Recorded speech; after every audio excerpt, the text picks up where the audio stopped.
Goodbye starting soon music and hello my voice. Hi everyone. It's me. I'm present and I've been here for most of the time actually. Hi. Hello. Welcome in and what is up gamers? Hi everybody. Welcome. Happy stream time and I sure hope that y'all like birds cuz have I got some avian news for you. And it's bird stream time. Oh my god, also my desk, my camera more than likely is on the piss, but it sure makes it look like my desk is on the piss. So let's just attempt to correct that a little bit if we can. Anyways, I've got four beautiful robins here for you at various interesting angles because this was the best way I figured that I could fit in the bird shapes that I wanted to use. And they are shapes at this point because I haven't painted them in yet. In fact, these two I feel like look very similar to each other. They're very similar in shape, but they're not. They look very different when they have their plumage painted in. I promise they do. Anyways, I haven't quite finished this sketch actually. I need to pull up a reference for specifically the lesser ground robin here. Because I didn't get a chance to finish painting in their little wing. The lesser Graubed robin, as I spelled it just then. Okay, let me pull up eBird. That's a useful reference. Anyways, how's everybody doing? Welcome on in. Hello, everyone. Hello, and welcome to Bird Stream. Silver the Hedgehog, hi, welcome in. Advent, hello. I hope you're all well. It's lovely to be here. It's lovely to be in general, but it's lovely to be present and on stream. Man, the thing about the lesser ground robin that you need to know is that it's brown. It's brown, so it kind of blends in with its environment quite a bit. So trying to look up like reference photos of it, wow, it just kind of disappears. It just kind of disappears into the background, which is probably good for like, a small insect enjoying bird that doesn't want particularly to necessarily draw lots of attention to itself.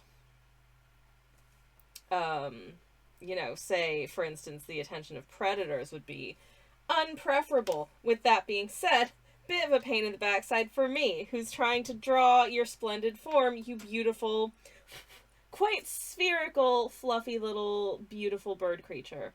Okay.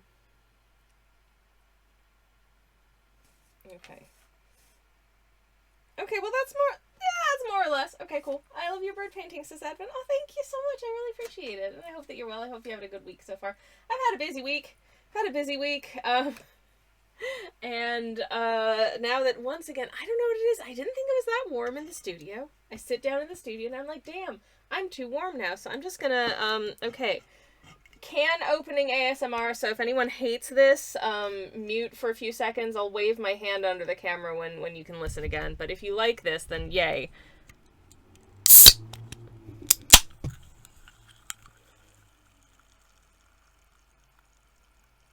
I don't know if that was capturing any of the like fizzy noises at all, but I just opened a can of Solo, which if you're unfamiliar is literally just a fizzy orange drink. Circa 1934 apparently. It's Norwegian. And I really like it. I prefer it to I will say I think the best fizzy orange beverage I've ever had in my entire life was it Tuborg Squash? I think it's called Squash. Which is confusing because squash in the UK is just any kind of like drinks cordial, like diluting juice otherwise. If it comes in a bottle and you put a little bit in the bottom of your glass and then you add water to taste, that's squash. But that's not what Tuborg Squash is. Tuborg Squash is literally just a fizzy orange drink. And it is my favorite fizzy orange drink I've ever had in my life. Have I been able to find it anywhere outside of Denmark? Of course bloody not. Because that would be too easy.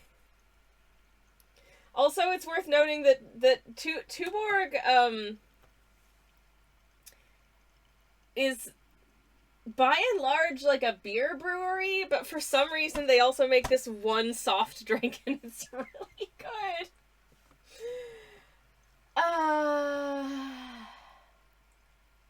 Advent says, you would think in a world where our best scientists are in burning hot fursuits, we would have amazing technology for dealing with the heat. I mean, you're right.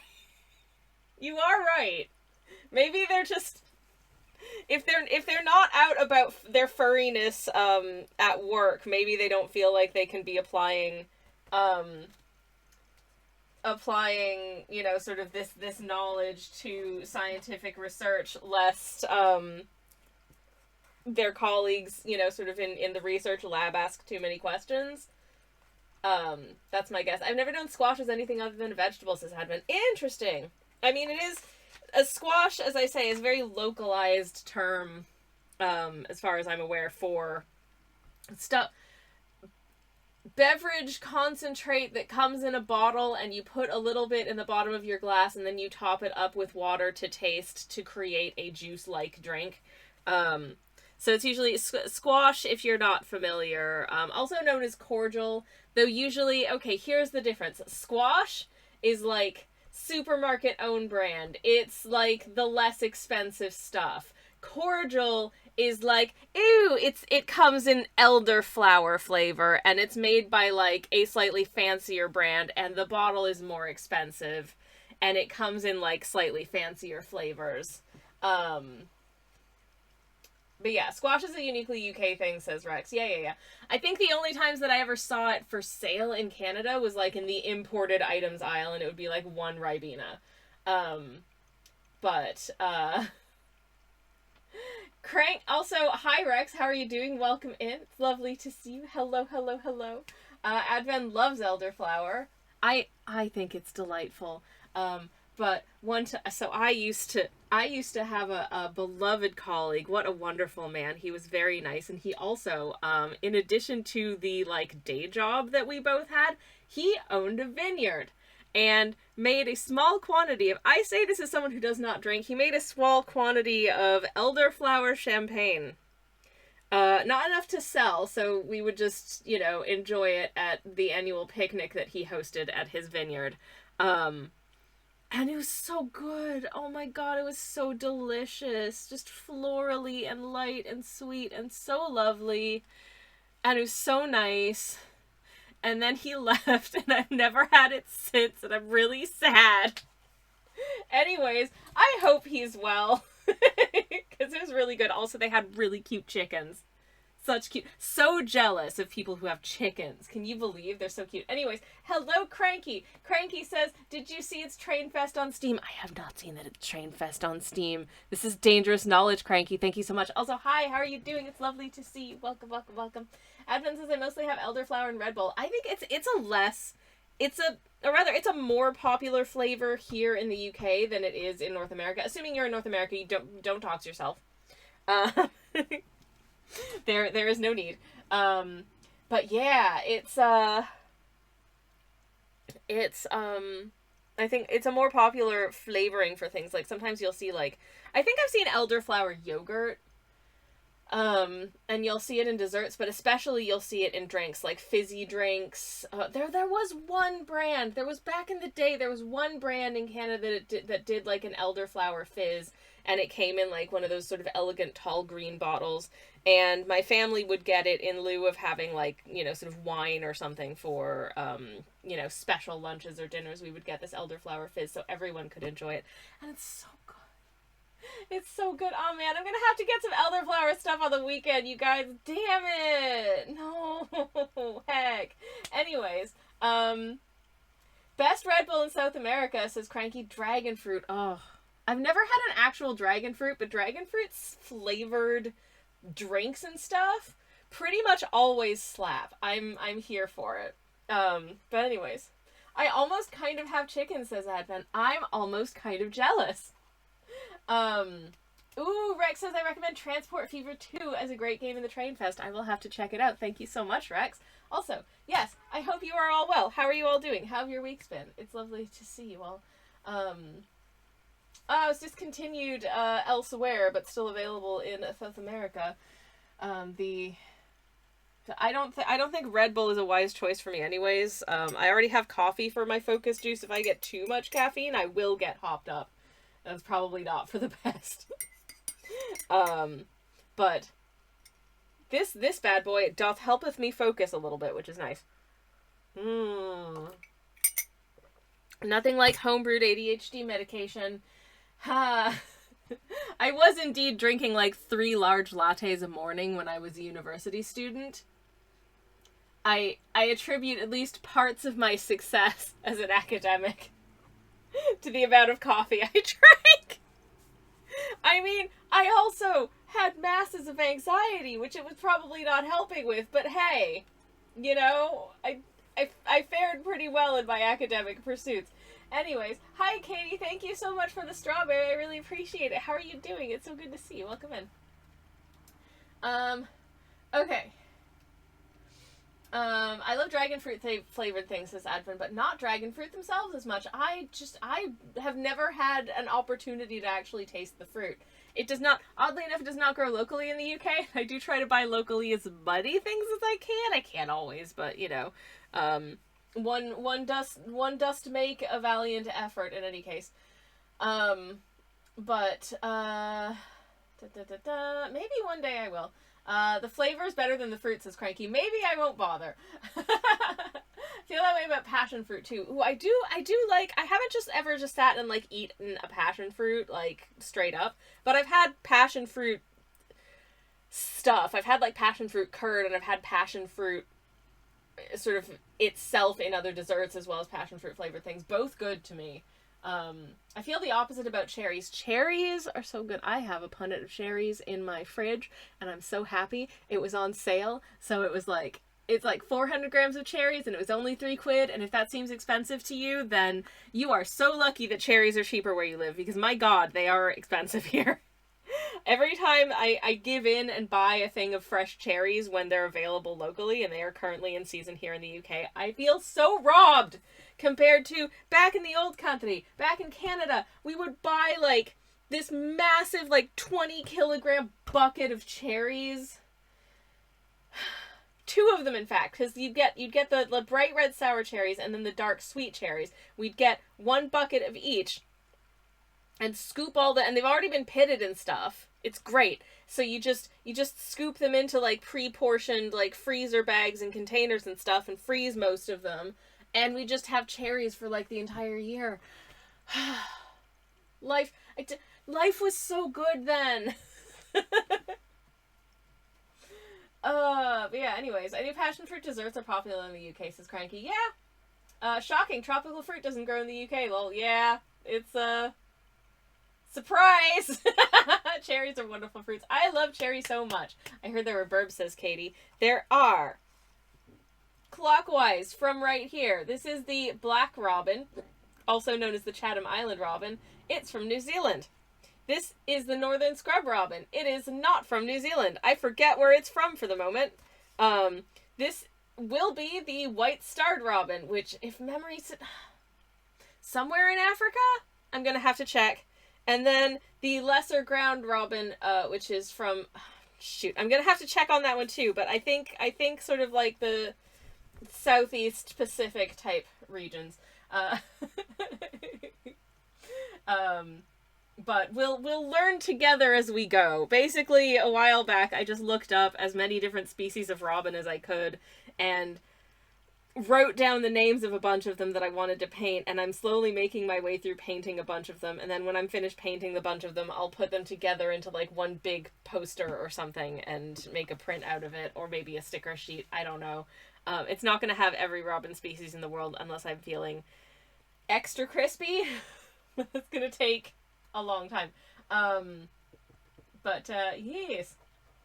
Advent says, I personally don't like cherry-flavored things, especially candies. I think there's a certain cherry-flavored things. I mean, it doesn't taste like cherries.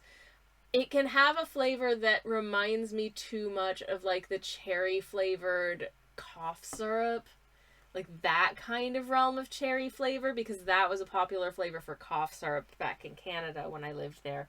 Here, It's less cherry and more like blackcurrant. I have a friend who can't stand blackcurrant sweets because it reminds them of being sick and having to have blackcurrant flavored cough syrup. So there you have it. I think at least for it might just be that you'd hate the taste of it, but for me, I have that like mental association. I think honestly, when it comes to fruit flavored sweeties, my favorites are almost invariably lemon and orange because I think they're the easiest to approximate as a sweet and not have it just be a completely different flavor. Yeah, I think if you gave a cherry flavored sweet to someone who had never had anything cherry flavored, but they'd had cherries, and you ask them to identify what flavor do you think this is, I don't think they'd say, oh, that's cherry. They'd be like, it's kind of fruity. And not land on cherry because they taste different. I think, anyways. Cranky says, I adore fresh strawberries too, but they were an ick food for me as a kid. Oh gosh, Wait, chat, stop scrolling. My autistic booty didn't want to eat the seeds of anything, and strawberries felt wrong. Well, strawberries are a very seedy fruit, so I get it. But also, I don't think the reality of strawberries being seedy even occurred to me as a child. I was just like, strawberry tastes good, yum, yum, yum. But there were other things that I got very much had the ick about, so I feel you. Sammy is gunning for I paint birds as throne. I would not dare. Are you kidding? I would be instantly executed for treason. I would not.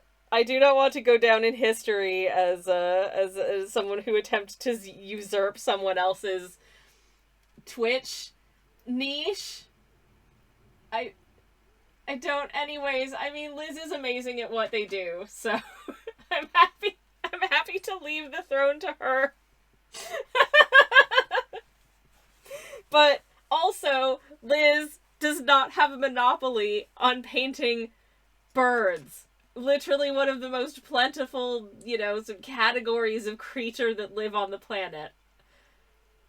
I realize I should probably check in and make sure that this is okay with her, but also I don't want to. Like, honestly, if someone were to come at me and be like, hey, you can't stream a painting of this very common thing because I already do that and that's my thing, that's the kind of person I wouldn't listen to anyways. They would never. I think mango flavors do well approximating. Mango's actually not that bad. You're right. But yeah, Cranky says I would look at them as a kid. Strawberries, I assume. And they just looked like something you shouldn't eat. Oh, I'm glad that you were able to move beyond that and enjoy them. I think I had that with eggs. Eggs were like a big no-no for me. Unless I basically couldn't tell that they were made from eggs, like if it was like a custard or if it was like baked into like cake batter or something like that, I'd be fine. But like scrambled eggs, no. Fried eggs, no. Poached eggs, hard boiled, absolutely freaking not. Doesn't help that my mother was the kind of person, and probably still is the kind of person, who hard boils eggs to the point that they get that like grayish ring around the edge of the yolk, which just does not look delicious. It doesn't look like I should eat that. No, thank you. No. I still don't eat boiled eggs or anything where like the yolk and white are separate within but still recognizable as an egg. I no, poached eggs, absolutely not. Anything with a runny yolk, get away from me. But I'll eat like an omelet. I found a restaurant in Germany. I'm going to Germany in next month for a few days. And I found a restaurant that's a Japanese cafe. I'm so excited because they do omurice. And that's something that I've never attempted at home because I'm bad at omelets. And it's hard to find a place around here that does omurice because most of the Japanese restaurants just do like sushi and sushi adjacent things, which I love. But man, I really want omurice, which if you don't know is an omelet on top of a bed of rice, and it's delicious. Very, very comfort food. But yes. Anyways, it's not like they are dressed as cowboys, says Rex. I would never. So I think we're fine. Hello, Sammy, and welcome, and it's lovely to see you. Hello. I hope you're well. Cranky says, I had like a rock bottom moment in life and just said fuck it and started buying a bunch of fruit and it changed me. Fruit is so good. Post-divorce sobriety. Fruit is so good. Hell yeah. And vegetables too. Yay! Before that was only safe foods. I'm so proud of you. I'm so proud of you for turning like a situation into expanding your culinary horizons, because I know how difficult it is, especially when there are things that you just feel aversions to and that give you the ick. Like me with preparations of egg. Like I was fine with meringue and I was fine with custard. But it wasn't until my 20s that I was okay with scrambled eggs. And the only reason that I tried scrambled eggs for the first time is that I was staying with someone. It was quite a situation. I was staying with someone because I had been on vacation in the city that she lived in. We were already friends. And we'd hung out like one day while I was dooting around the city. And then a hurricane was due to hit the day before I was due to fly home. Well, that's bad. Grounded all of the flights and stuff meant that my flight was canceled and it was rescheduled for like several days hence, and I only had accommodation until the one day. So I contacted my friend and I was like, what the hell am I going to do? And she was like, come stay at my house. I don't want to be alone right now. And so I came and stayed at her house for a few days, and she made us scrambled eggs for breakfast one day. And it was an emergency situation. I didn't want to say, I don't really feel comfortable eating scrambled eggs. So she just made scrambled eggs with like tomatoes and onions, and we had them with toast. And I was like, oh, damn, this is really good. I was so uncomfortable, but I liked it. And that's the story of how I learned to like scrambled eggs. Anyways, there's more to that story, but not for stream. But I did learn to like scrambled eggs. Also, I think was that the first time that I had grits? That might have been the first time that I had grits. No, it was later on that I had grits, but it was same city anyways. But yes, eggs do got some nasty about them, says Cranky. Yeah. Safe foods like pizza and mac and cheese. Pizza and mac and cheese are solid safe foods. Deliciousness. There's a cafe near me that does a croque madame with sunny side up quail eggs. It's lovely. Oh, I mean, quail eggs are really cute, but I'm still not doing a sunny side up. I still can't do it. I still have some ick. Anyways, Sammy Ann says, my local Japanese restaurant made me omurice off menu because I asked. It was delicious. It came with a head pat from my favorite chef. It was all together. That is weird, but really, really cute, Sammy Ann. And I'm so glad you got to have some omurice, because so cozy and delicious and comforting. Tamagoyaki is a great intro to egg. Oh, tamagoyaki. Things that I wish I had the wherewithal to make at home. I still never make omelets. No matter what pan I'm using, no matter what temperature the pan is, no matter what I do, always flipping sticks. So, I have determined that the universe just wants me to scramble my eggies. So if I'm going to make eggies, I scramble my eggies. And you know what? My scrambled eggies are delicious, and we love them on some nice crusty toast. I fill them with vegetables and seasoning. I like a bit of paprika and some salt and some like peppers and onions and stuff. Good stuff. Yummy, delicious. Yummy, tasty. Anyways, but I do like going places and getting tamagoyaki because it's very good. If you don't know, tamagoyaki is a type of Japanese omelet. It's made by cooking a thin layer of egg and then like rolling it in on itself, so it's like this big sort of roulade of like thin layers of omelet, and it's simply but beautifully seasoned, and it's really nice. I do love grits, says Cranky. Mush too. I do like a mush situation as an adult. There were certain mushes that I was a little bit hesitant on when I was young, but yeah, good. Bell pepper and onion scramble is great, says Cranky. I agree. You can toss fun stuff in each layer. Oh my gosh, yes, so fun! It's a good compromise, says Sammy Ann. I think so. I think it's okay not to like every food under the sun. Also, it's okay to just not like stuff. Like, there's a lot of things that my moderator / spouse... In fact, I would go so my moderator / spouse and I have had the conversation about, like, whether or not I'm a picky eater, because I would say, in terms of, like, content and variation and that kind of thing, pretty adventurous, and there's a lot that I like to experiment with, and a lot of different things that I like to cook, and a lot of things that I enjoy, and there's no cuisine out there that I have not found something I liked about it, right?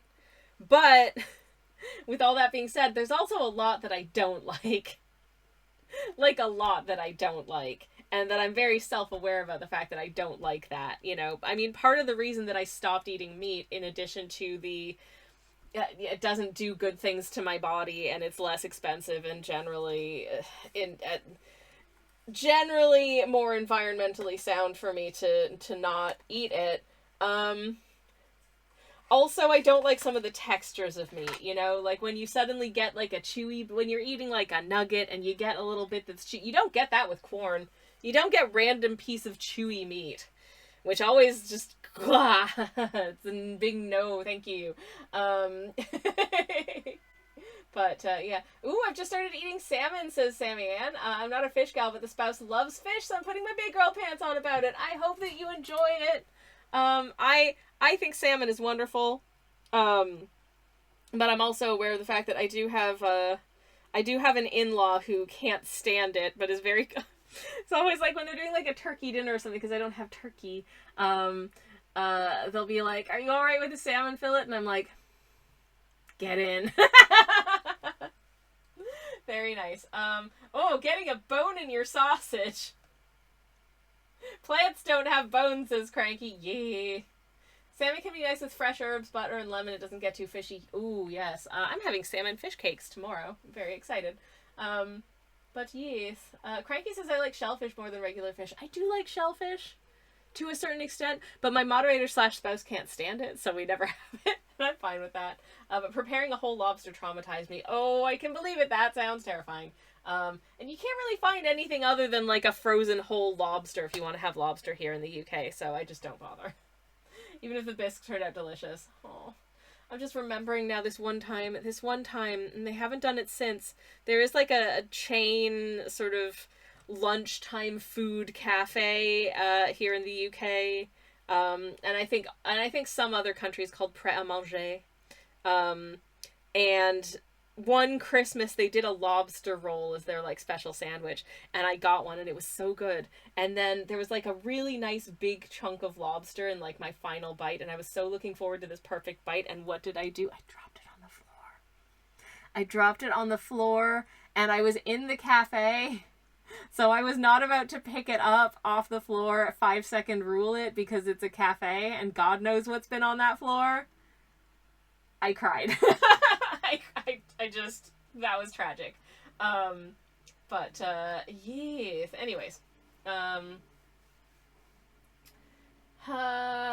catch up with chat. I probably missed stuff. I apologize.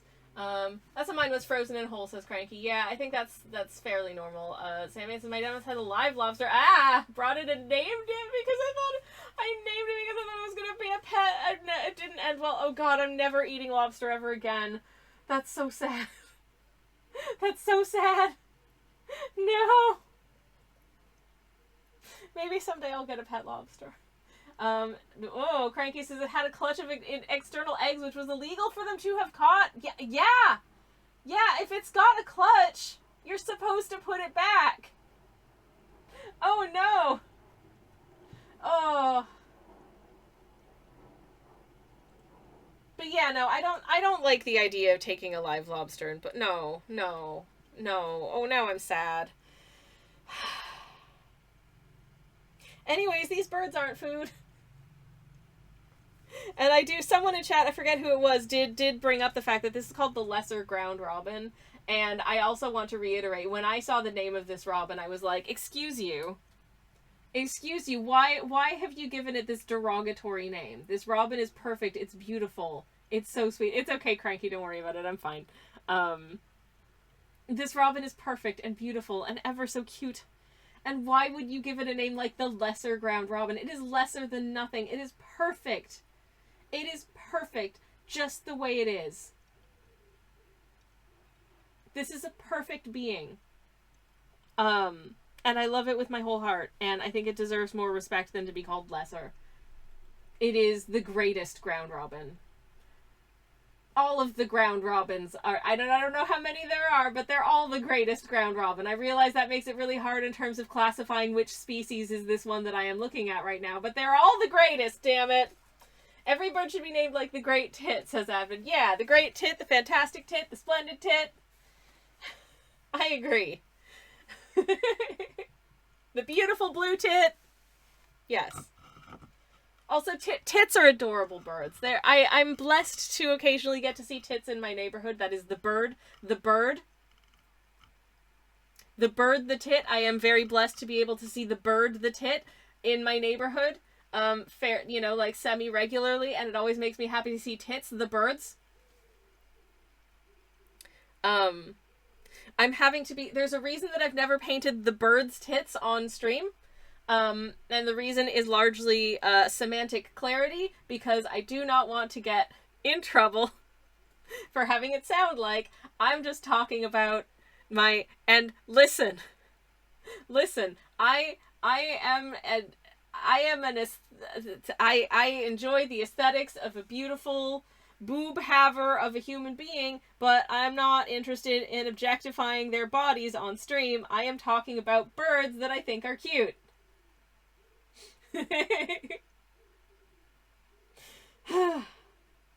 Is that I think that's as clear as I can make it, okay? Anyways.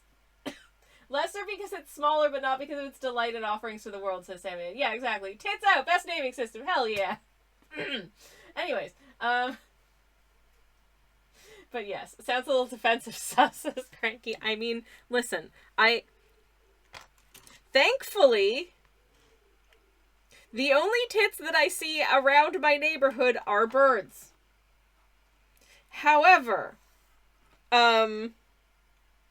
I am not immune to aesthetically appreciating a human person who has a chest, okay? Great tits are doing okay population-wise. Are great tits doing okay population-wise? I believe they're fine. I think they're fine. I think they're of low... I think generally the tit family of birds are generally of low concern. But let me check for you. Great tit bird. God damn, they're so cute. They're so stinking cute. Let's hop onto RSPB's website here and let me see. Conservation status green. Yeah, they're fine. They are hardy birds, says Sammy. They are. This is what their bird sounds like.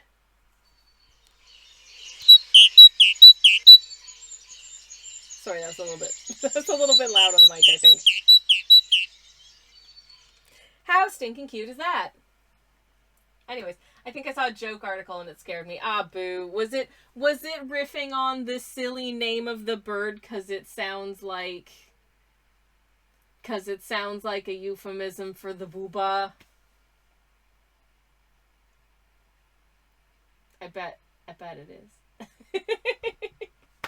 Not cool. Anyways, I don't want to get scared about the conservation status of birds. There are birds that I appreciate and love that do have a more precarious conservation status. Consider the black robin. The black robin is actually doing a lot better than it was thanks to concerted conservation efforts. Cranky likes that bird call. They say because it sounds like they're saying nice to meet you in Portuguese or bem te vi. That's really cute. I will art jam with you to Sammy and have fun arting. Thank you so much, and you have a wonderful time arting also. That's rad as heck. Anyways, but yes, let me...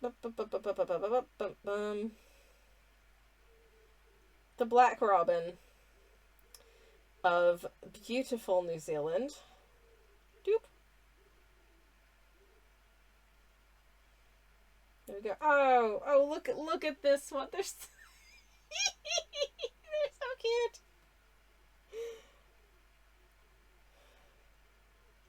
Anyways, as of 2025, there are around 350 black robins. Their conservation status remains threatened, but they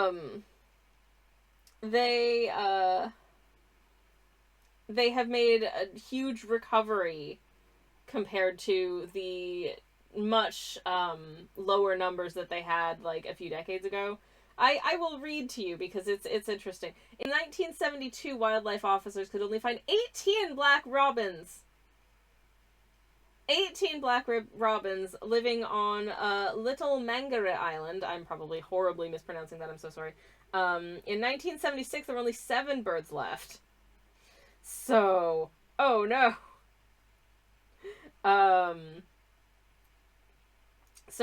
Anyways, by 1980, there was only a single. That's right. By 1980, there was only a single breeding pair left.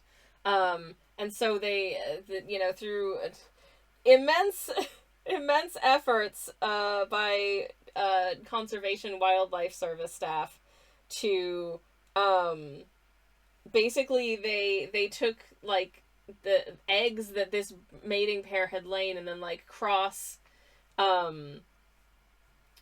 moved them to like other how should I say, cross fostering eggs, that's it, to another species to try and like get them to lay more eggs basically. And they brought, in so doing, they were able to like boost the numbers. Oh bless, the last breeding pair were named Old Blue and Old Yellow. That's adorable.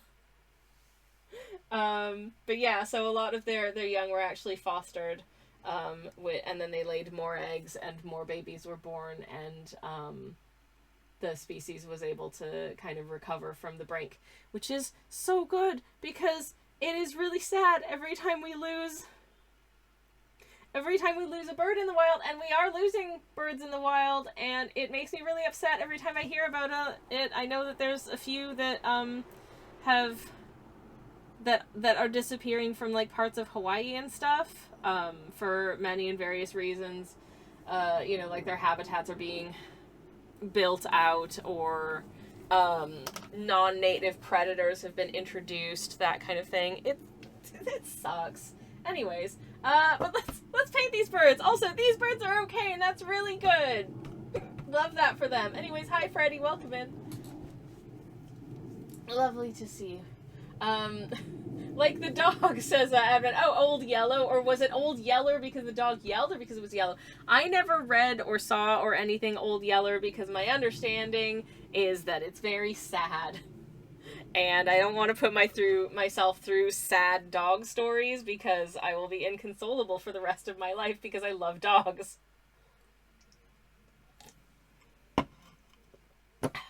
Anyways, I think I'm going to start with the northern scrub robin, who's also very, very cute. Do y'all want to see what the northern scrub robin looks like? They are from Australia, by the way, the northern scrub robin. A golden retriever, says Cranky. Thank you. Probably has a lot to do with the obsession with that particular breed in the U.S. too. I have an aunt and uncle who had a pair of golden retrievers for many years. They were siblings, and they were very cute. And one time it was Christmas. And the family were over at my auntie and uncle's house for Christmas. And they put a little, like, one of them was wearing a little red bandana, and the other one was wearing a little green bandana around their necks. It was really, really cute. And oh, bless her. My mother, who is a wonderful, kind-hearted, beautiful human being in so many ways, but sometimes says things that she does not realize will not be taken as a joke by the people that she's saying them to. And she said, "Oh, is the bandana there to catch any dribbles? 'Cause doggies dribble, right?" And obviously my auntie and uncle were very offended by this, and suddenly the dogs disappeared into one of the side rooms. When they came back, they weren't wearing the festive bandanas anymore. Thanks, Mother. Sometimes things can just be inside thoughts. Just, you don't need to commentate like that. You can just say, "Aw, isn't that festive?" I love my mother. I really do. She's a wonderful person. Yes, anyways. They were very good doggies as well. Very sweet. Yeah, I love a pet in a bandana, says that. But it's so cute. They were so stinking cute. Speaking of, I am bringing up a reference of the northern scrub robin, partially because I'm going to have to paint this thing, so I need to know what it looks like, but also because y'all need to see this absolute cutie. Because it is, frankly, just lovely. It's just lovely. So let me do that. Okay. Alright, that's a done. But yeah, I think there's going to be quite a lot of, with one exception, there's going to be a good amount of brown and black and beige in these plumages. So I maybe didn't plan that very well in terms of like getting some interesting colors in, but honestly, I think that brown can be interesting in the context of like a bird. I do. Anyways, this is my Instagram page. I don't think I haven't posted anything since the last time we were here. But here's some art that I did. Anyways, this is the northern scrub robin, and look at how stinking cute. I love their interesting like black and white like wing feathers. I think that's really, really cool.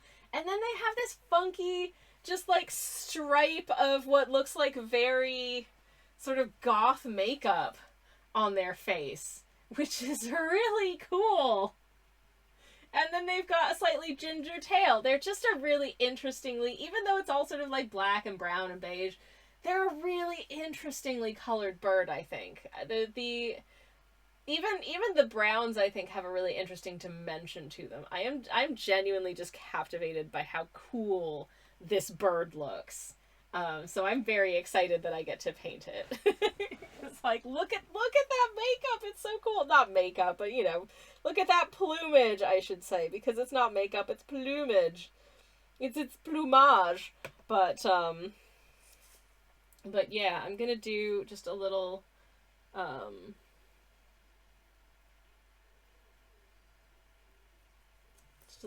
extending the wing goes to up about there, I think, actually, of the wing shape.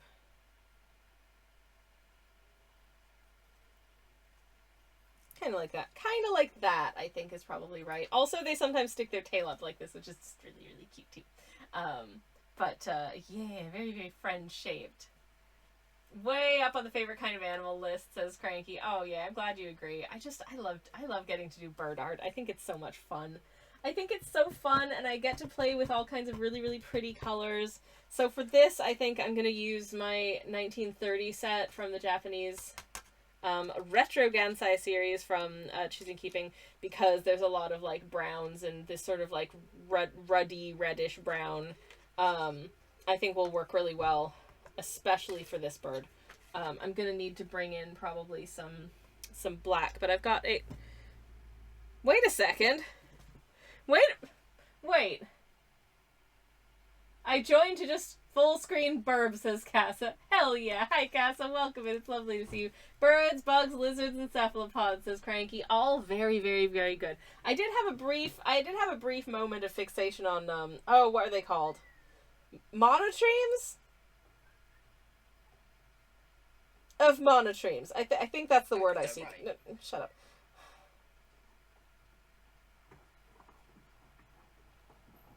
Yeah, monotremes. That's the word I'm looking for. Monotremes, aka like echidnas and platypus. Just because they're so weird. No offense, mammals, but you're great, but too social for me. Has anyone else felt too socially incompetent around a cat or a dog before? Yes. I'm raising my hand. It's like, with a person, I can tell that I'm bad at that kind of affection. With a dog, I can't tell a dog that. Yeah, definitely. That's a mood.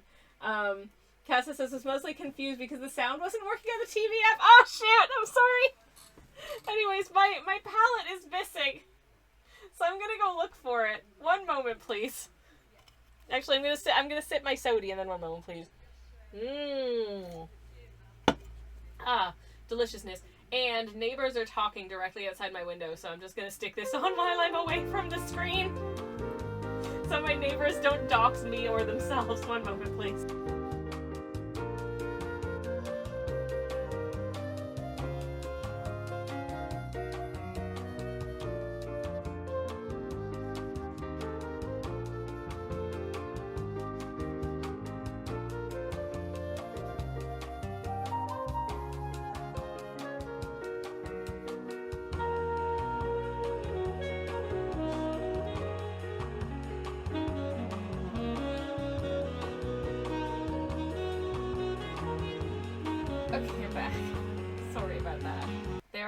there are some people in this neighborhood who need to learn two special words. Indoor voice. Please. Especially when I'm streaming. Shh. Don't, just stop it. I don't know if you, hopefully you can't hear them, but, Cranky says, a bird has never needed pets from me when I was not feeling up to it. Oh, bless. Anyways, Northern Scrub Robin. What bit of you should I start painting first? I assume the part that I should probably start painting with is like the lighter colored bits and then work my way darker, because that's usually the easiest way to do it. Also, for the bits that are black, I do have the neutral tint, and I'm plugging my phone into the power source so that my battery doesn't die while I'm trying to paint in like plumagey stuff.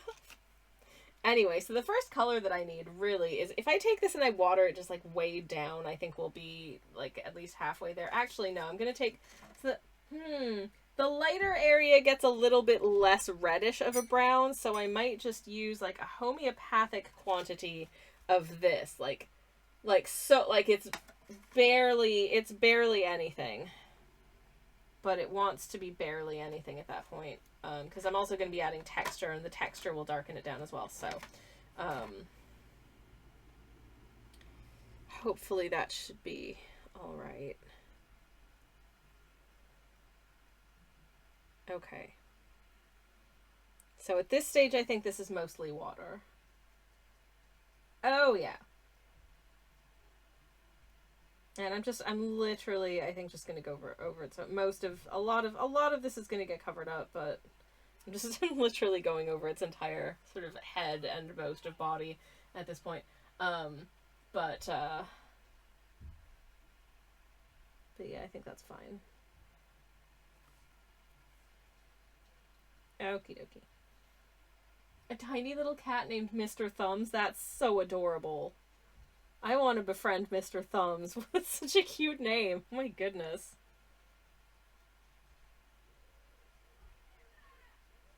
Okay, this is a good sort of underlayer, I think. This'll do quite nicely. It takes it out of the realm of accidentally leaving bits white that don't really want to be white. Though that being said, there are some bits that maybe want to be whitish. Like on the wing, perhaps. Okay. I might blot those up with a bit of tissue in that case, and I do have some tissue here, so I might just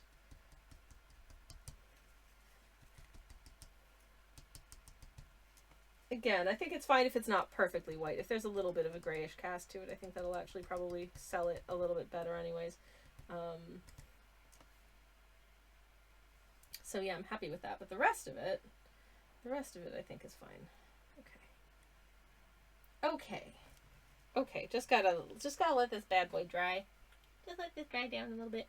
I'll send a picture in Discord later. Ooh, polydactyl. Sweet. Neat. That would explain the Mr. Thumbs. Cassie says, my mom's cat Billy doesn't like other cats when my sister's cat has a best friend and enemy and is in charge of the cul-de-sac. Oh my gosh. Oh my gosh. Those are some very different little personalities. My goodness.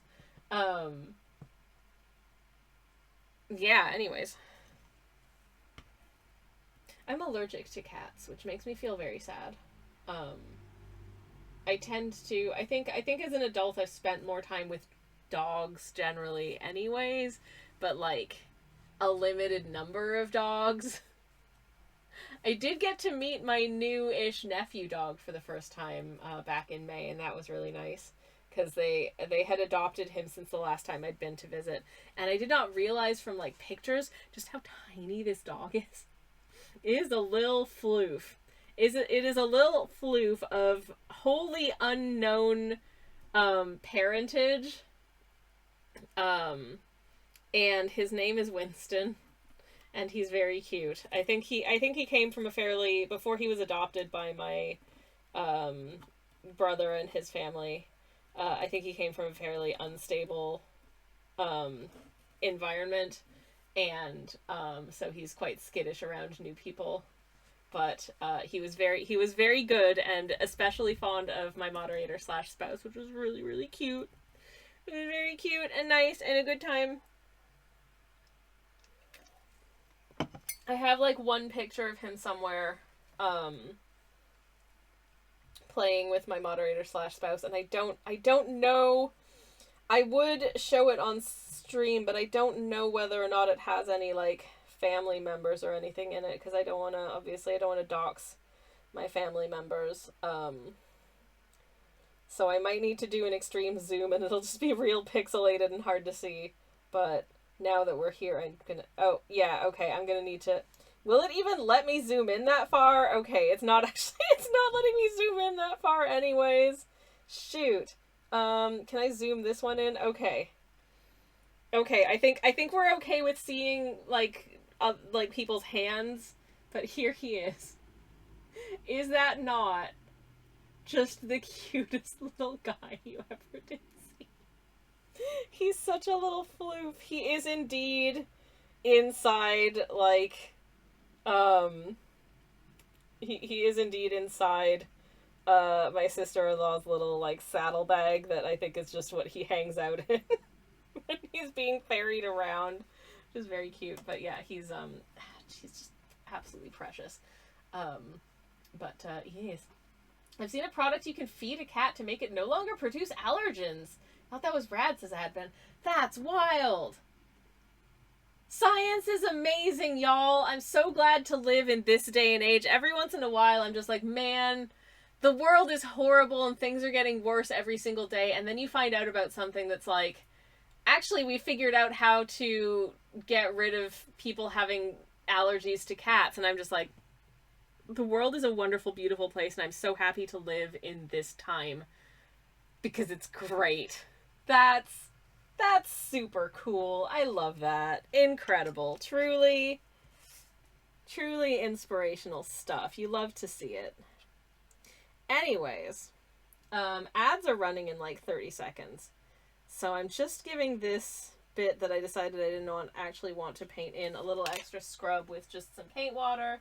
And then I'm going to blot again and hope that maybe we can take up a little bit more. But I think it has stained a little bit, but honestly, I think that's okay. I think that's okay. Winston can ride the NYC subway. Hell yeah. And in fact, his human people used to live in New York City. Would you believe? There was a different dog then that they lived with, but sadly, he was very old, and is no longer with us, and I miss him very much. But anyways, he was also a very good little boy. But I have to ad break, so BRB everybody. I'll be back in a minute. Hello. I returneth. Hello everybody. I'm back. I hope you had a good break. I did. And I am resuming my bird reference so that I can paint in what colors these bird be. But also, I realize I just basically drew like placeholder sticks for the legs, but the legs do actually have a degree of substance to them, so I shall make them a tittle bit more substantive. Because I'm going to need to color that stuff in, don't you know? And I need some places to color it in. Okay, so, I think what I need is probably, okay, so what we really want to do, if memory serves of the ways that I've painted birds previously, and I've painted many a bird on stream, but do I remember how to do things from one stream to the other? You know, it varies. It really varies. But I'm going to need some of this gingery stuff. Some of this slightly gingery, reddish color. I would say this is almost more orange than brown, but it is an orangey hue on the bird itself. So I'm going to get some of this. I don't know whether or not this is too watery or not watery enough. But we just have kind of whispers of it in places.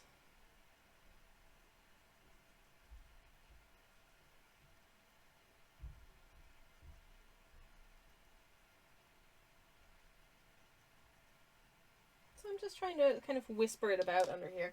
And in fact, I think it could be a little bit less bright at the outset, because again, I am going to be going over this with like texture and stuff, so I'm going to just water this down a smidge and continue on. Anyways, I hope everyone had a good break. I hope I wasn't gone too long. I don't know. I got caught up in reading something during the break.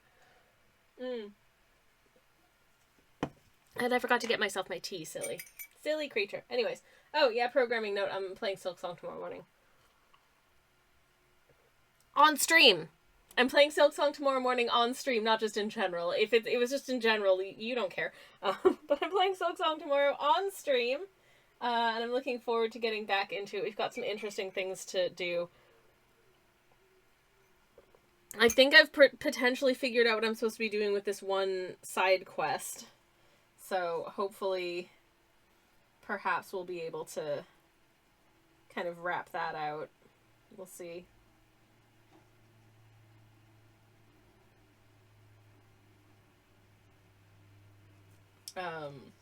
But I think that should be a good time. If you're into that kind of thing. I do enjoy my Friday morning Silk Song streams. I really do. I know I'm bad at video game. I've been told in no uncertain terms I am bad at video game, but you know what I am also? I am have a good time at video game, and isn't that the most important thing? Don't tell me it isn't. I'll feel sad.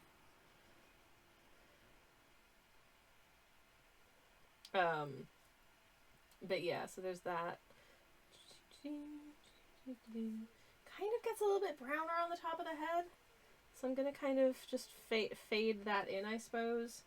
But this bit at sort of the back of the tail especially gets really, really orangey.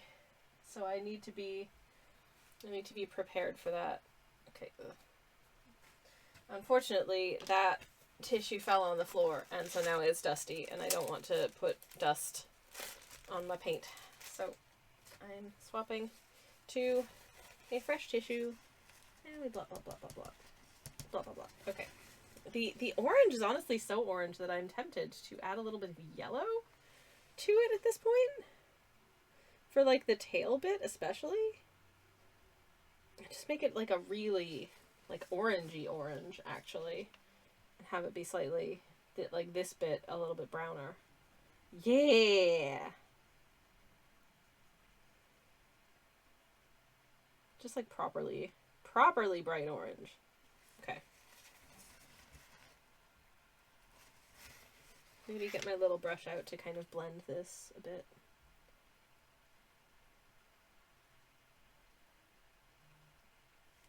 Because there's like some little floofs at the base of the tail, which is kind of neat. But I think that works for starters. Hell yeah. And then actually making the sort of this bit leading into the plumage at the top of the head, which is a little bit more brown. So, yay. All right. Anyways, this bird is adorable. This bird comes from the a little landmass you may have heard of called Australia. There are quite a lot of robin species in Australia. It's impressive. Okay, so for this I'm picking up this brown. It's still like a warm brown, but it's not as like orangey as this brown. And it's still fairly watered down as well. So it sticks above the eye. Like it doesn't quite make it as far down as eye level. So it comes down to like here. And then kind of comes around the eye. Thusly, it's a little thicker. And then it like blends into this plumage that then fades into the slightly lighter plumage above the wing area. And then there's also a little bit of a blush in front of the wing, fading out towards the front bit of the chest. So I can use this bad boy and just get a little bit of a fade on that. That would be super cool. Just fade them out. Come on.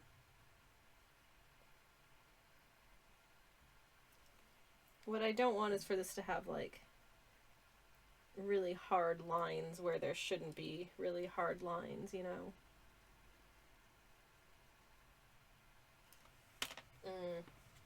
This isn't quite playing ball. I'm gonna have to blot again, I think.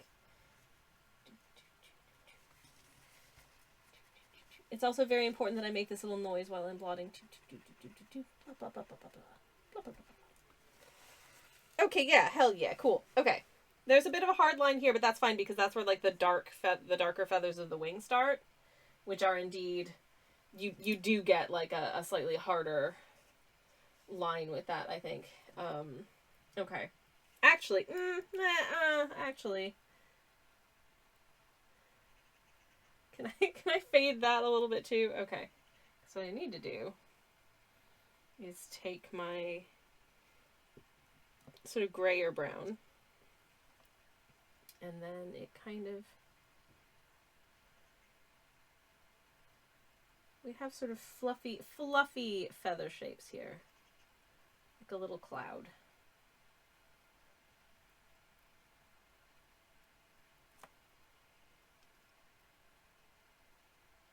Thus. Okay. Anyways, how is y'all doing? I hope that y'all had good weeks. Like I said before, I had a busy week, but I don't think it wasn't a bad week. It was just busy. I had some groceries delivered. Oh, I had some groceries delivered yesterday, and I feel kind of bad because they had to substitute one of the items. It was a tin of beans. They had to substitute a tin of beans with a different brand's version of a tin of the same beans. So I was like, and he was like, oh, is it okay? And I'm like, yeah, it's the same tin of beans. It's just a different brand. I don't care. All right. And then when I looked at my bill, they had deducted a pound from my order for the beans they had to substitute. And I was like, but I kept the beans. I was fine paying for the beans. So technically I paid 1 pound less on my groceries than I should have. And then I got an email today to say that because of their, like, you know, a lot of supermarkets have this thing where they'll, like, price match other supermarkets. So if they find that your shop for, like, the equivalent items from a different supermarket would have been cheaper, they will, like, give you a voucher to make up the difference. So that you're not spending more money. And I got a price match voucher for 25p. The trouble is, I don't order groceries online that often. Most of the time I just go to the supermarket.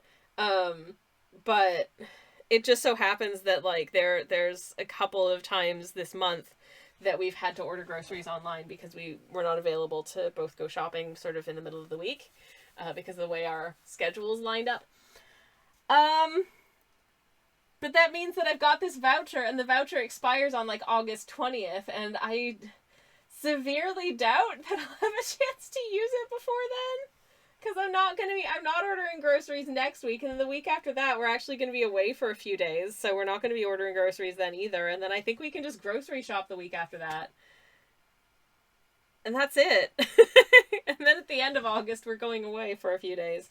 Oh yeah, so programming note, next week is a regularly scheduled week. The week after that, I'm not streaming. I'm so sorry.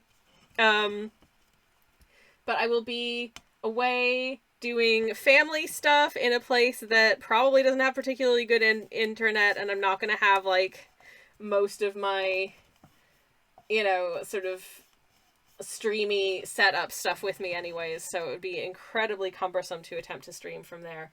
But, I hope I'll still be, you know, around, kind of. So yeah, I do apologize for that, but hopefully you'll have a YouTube video for me before then. So at least, I don't know, you can binge watch that a few times if you miss me, I guess. But, and if you haven't seen my previous YouTube videos, please consider watching them. I put a lot of work into them, and I think they're not terrible. And I hope that you like them too. I don't know. Anyways. Okay, so I think this is a good start for our little buddy. I think what I'm going to do with all of these birds is just put sort of the flat color stuff in. I don't think I'm going to do the black and white stuff until like closer to the end. I think I'll put sort of the flat colors in first, and then we'll come back and look at that. The black robin is an interesting case, obviously, because it's all black, but there's still like dimension to it, you know. There's like shading and interest and areas that aren't quite as colored in as other areas, and texture, and that's going to be fun to try and approximate without it just looking like a gray robin, but I'll try my best. Katie says, so like you got a rebate thingy for like 33 cents. It was in fact 25p, Katie. So pretty much, yeah.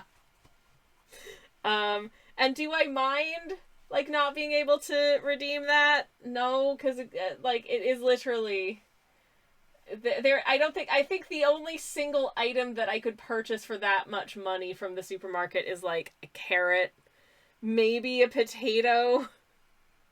Attention. So, you know. Hey, hello. Shoppers. Welcome in. Atelier Violix is here. Hello, hello. Welcome, welcome. How was your stream? It's lovely to see you, and welcome in, Raiders. Hello, hello. Thank you so much for the raid. I really appreciate it. Hello to Chef Baboon. Hello to Rambunctious Zed, and hello, hello to the dear Atelier Violix who has raided us most graciously. How was your stream? What'd you get up to today? I would love to hear all about it. And I'd love to get a shout out for you in the chat as well. Thank you so much for the raid. I do appreciate it. I had a lovely stream, says Atelier. Oh, thank you. I loved your bio and title. Thank you so much. And I really do appreciate it. As is the API error. Ah, shoot. Why is it API erroring me? Sometimes it does that. I'm so sorry. Let me try the other one. If this shout out doesn't work, oh thank goodness this shout out is working. Okay. Anyways, but yeah, as you may or may not know, we are an art tax optional stream. So if there's anything that you would like to share with us, if you've got any like artwork or anything like that that you'd like to share, I'd be very happy to do so. You can whisper a link in my direction, or if you want to chill, that's also entirely fine. It's all good, says Atelier. Oh, thank goodness. And for anyone who's new here, hi, hello, welcome in. My name's Twitch user Sammy Kelsh. I'm a variety streamer. I do cozy art streams on Mondays and most Thursdays. I do cozy game streams on Fridays, and every once in a while on a Thursday if I'm feeling extra spicy. But today I'm feeling spicy, but for birds. So I've started coloring in the northern scrub robin here of Australia, and I've also got the black robin here. And I resent the name of the lesser ground robin, because when I tell you there is nothing lesser about the lesser ground robin, it is so delightful. It is the best bird, and I love it so much. And the white starred robin, who is absolutely adorable as well. I am trying to represent a reasonable amount of geographical distribution in terms of robin species here, and I'm just kind of on an ongoing mission to paint as many robin species as I feel like, because robins is such an interesting subcategory of bird. So here we are. Spicy bird, says Atelier, is so cute. Oh, thank you so much. I'm trying my best. This is the third assemblage of robins I've painted on a single canvas. I still haven't posted most of them to my socials, but in case anyone's curious as to what like my finished art looks like, I do paint things other than birds. But let me find you some bird art so you can see what they look like when they're done. Spoiler alert, it looks like a bird. But anyways, yeah, it's the kind of shenanigans that we get up to here. I'm a traditional artist. I do mostly watercolors and similar media. I've been playing with gouache a little bit lately just for funsies. Yeah, we have fun here. Okay, this is one of my favorite little guys I will share with you. This is the collared bush robin, who looks like this.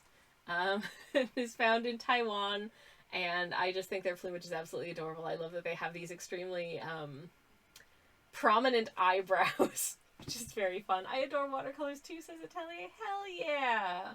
We love to see it. It is such a fun medium. In case anyone's curious, my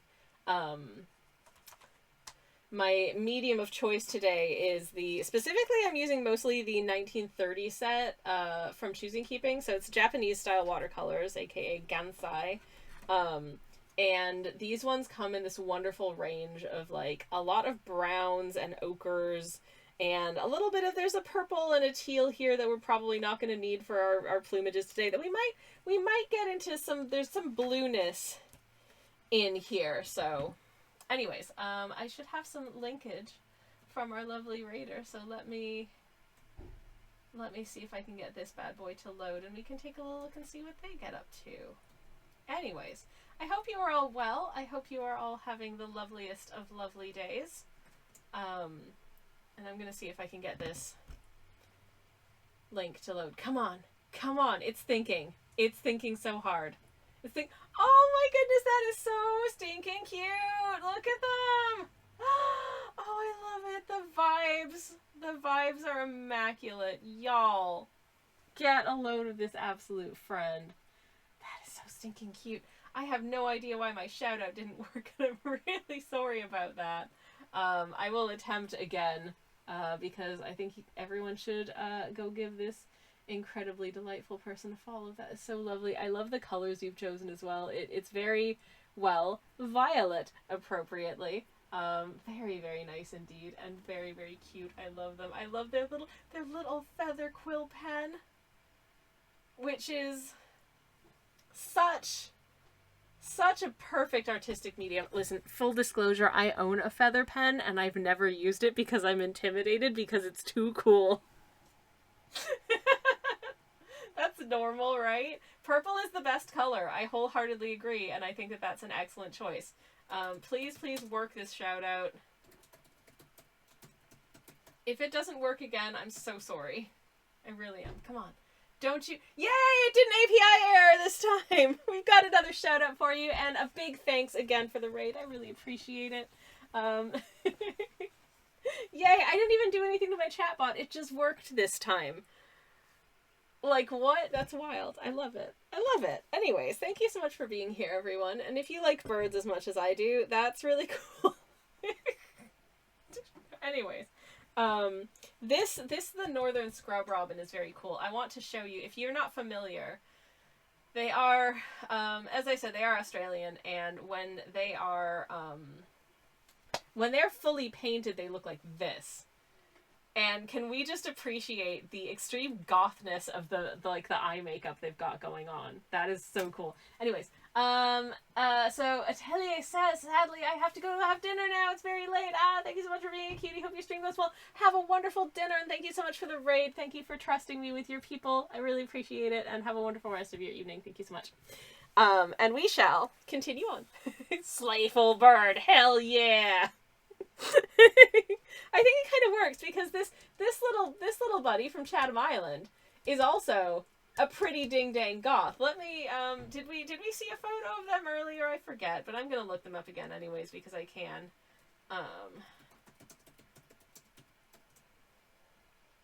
Because you deserve to see what I mean when I say this is an absolute little goth legend.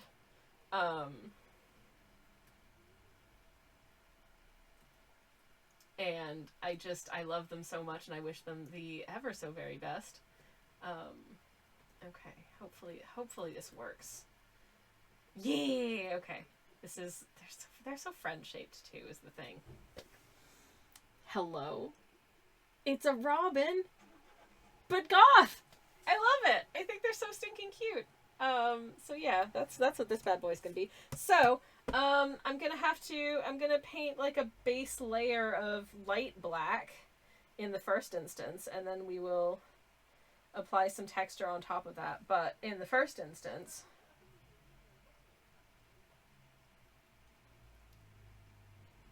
it's not like this is the first time I've ever painted a black and like an all or mostly black bird before. I've painted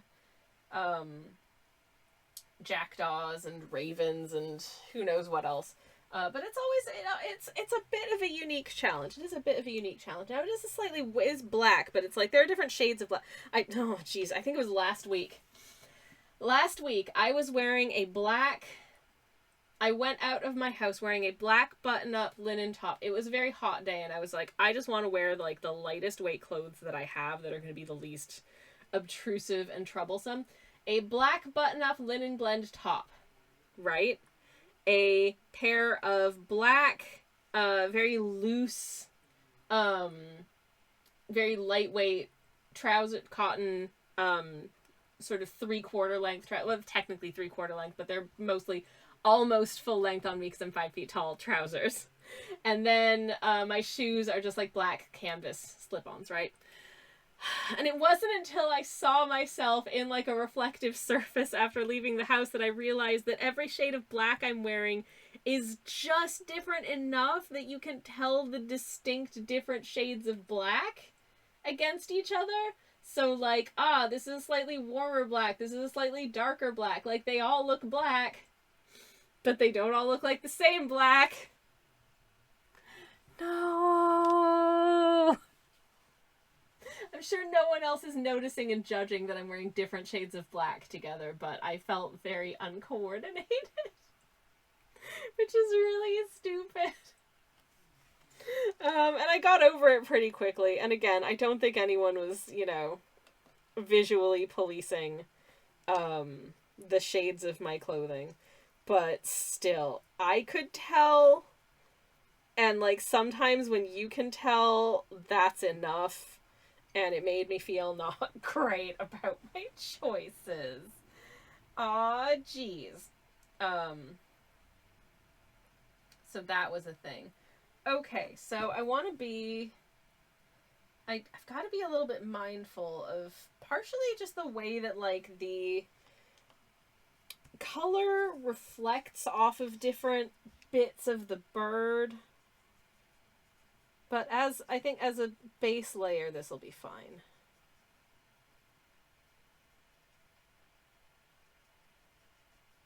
As a base layer, this will be fine.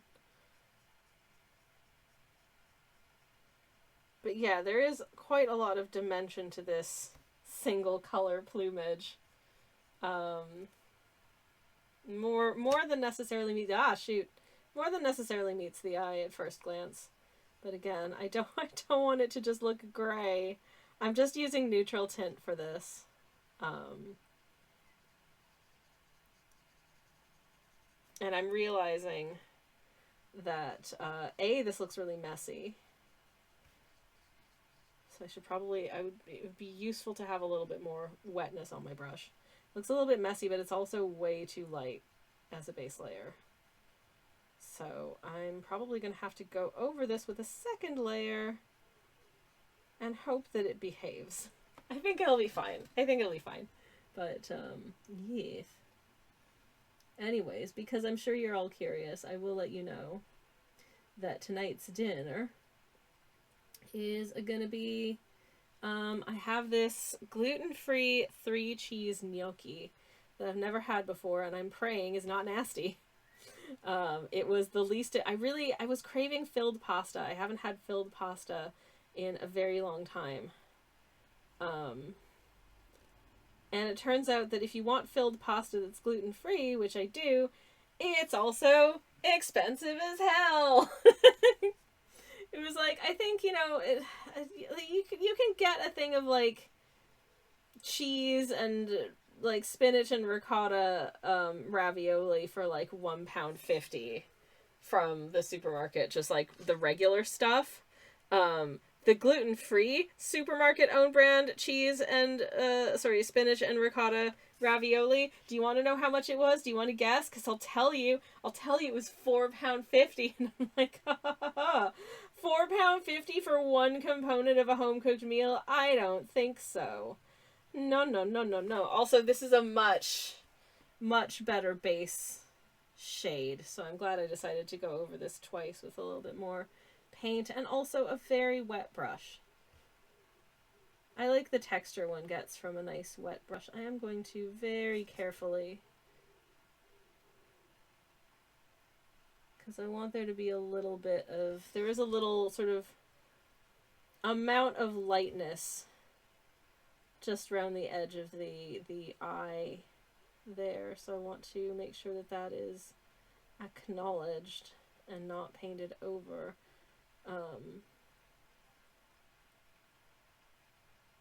So there we go.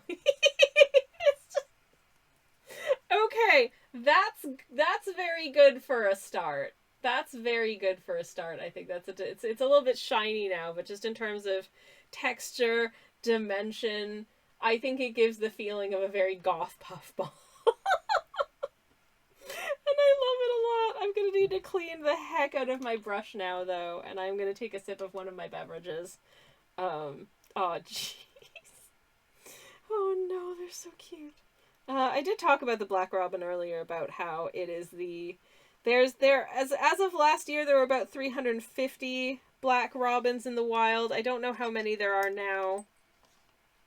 It's still obviously in threatened status, unfortunately, but as I did mention earlier, around 40 some odd years ago, there was only one mating pair of black robins left in the entire world, and it was through like concerted efforts on the part of conservation workers that they were able to hatch, pun intended, a plan by which they were able to recover the black robin population, basically taking the birds from that, like the eggs that the mating pair laid, and fostering them in other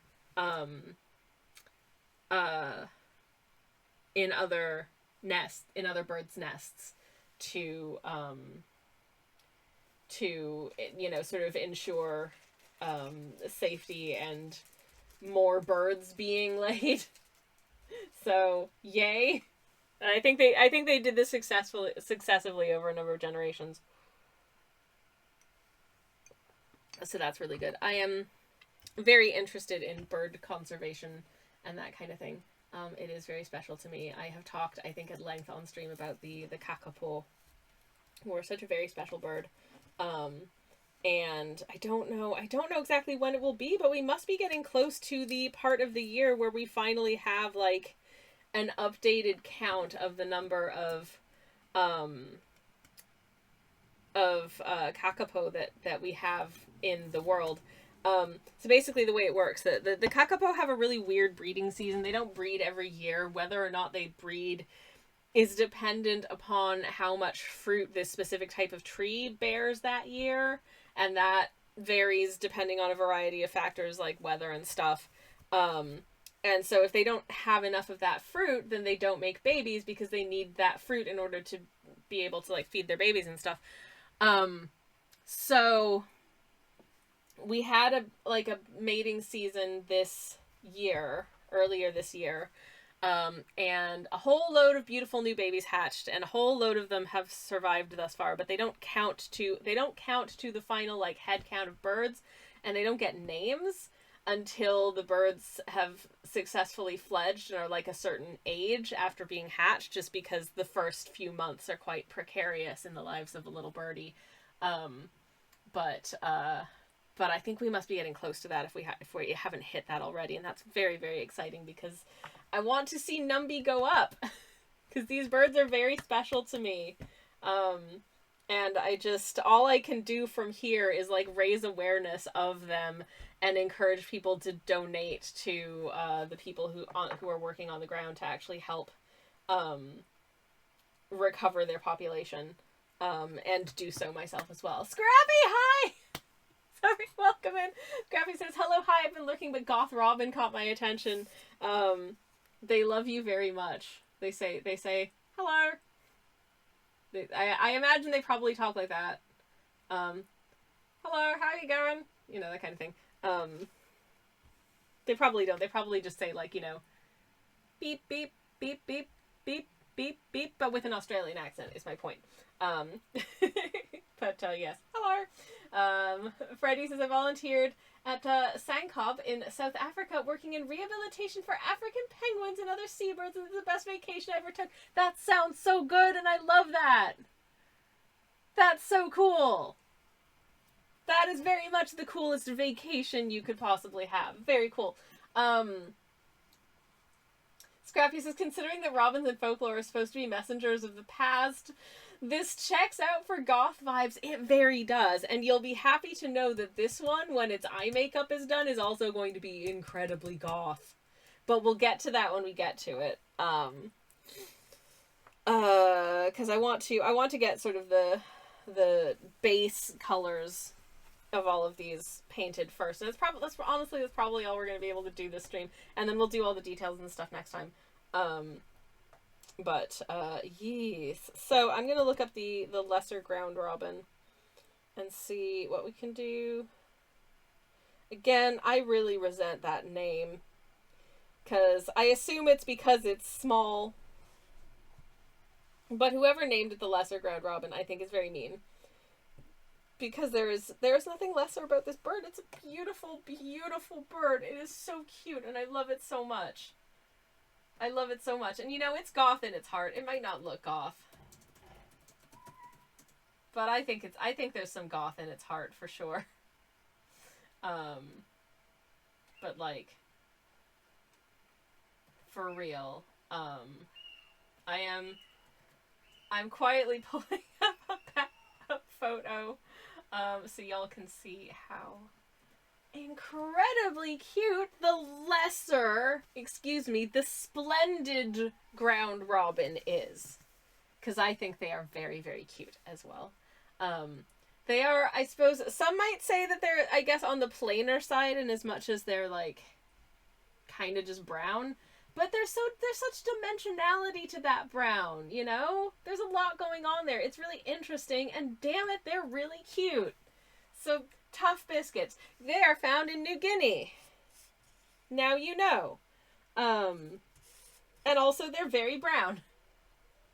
Which I think suits them beautifully. I think their plumage is really pretty. I think the coloring is really nice. I like, they've got like a lighter brown on the tummy, a slightly richer brown on the wing, and then a little sort of lighter colored patch on their chin, and then the plumage is a little bit mottled on their cheeks, and then they've got like a little white patch just next to their beak as well. They're just so stinking cute. Anyways, Freddie says, I still have a scar on my pinky from where a penguin bit me. They're very much assholes. Love that. That's my funny random fact. Anyone, when people ask that, that is a funny and totally original icebreaker. I mean, that is a story, and I love that for you. I'm sorry you got bit, but yeah, that's a delightful little anecdote you got under your belt. Good job. Yum,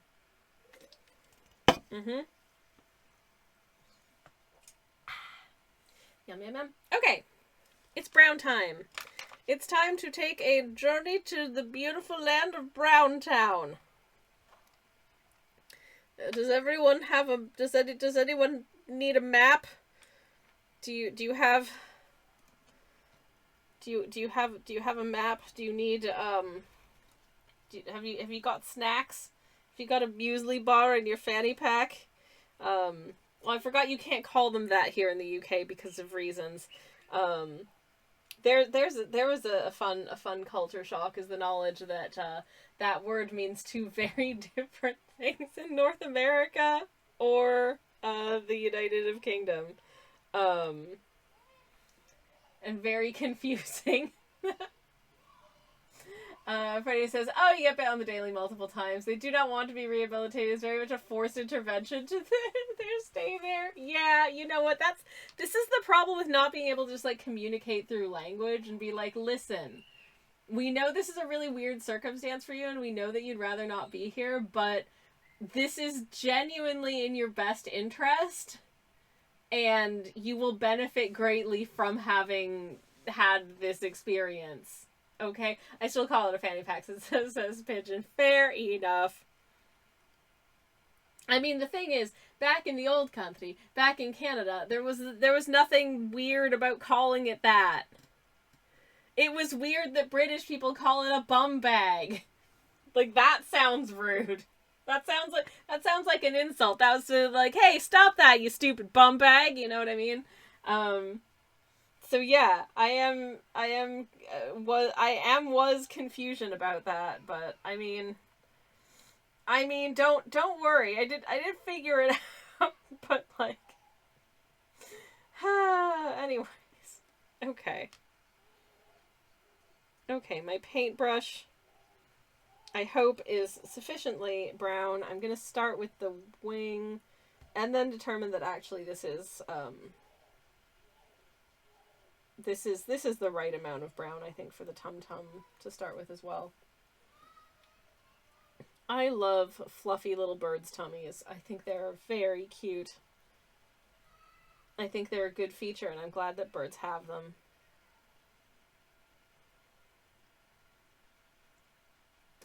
I truly do.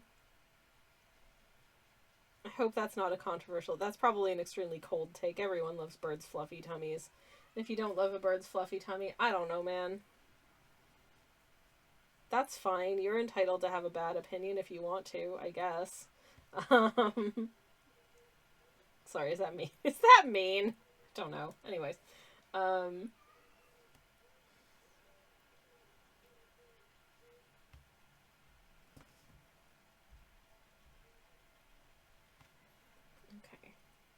But also, most of your head is brown. Just gonna leave a little patch.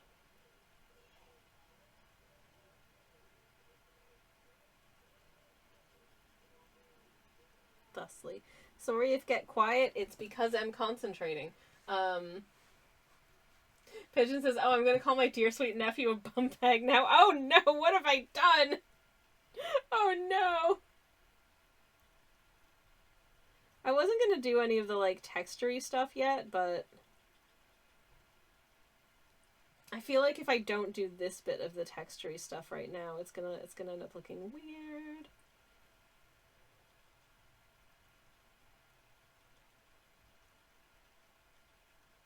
So I'm just gonna do. I'm just gonna do.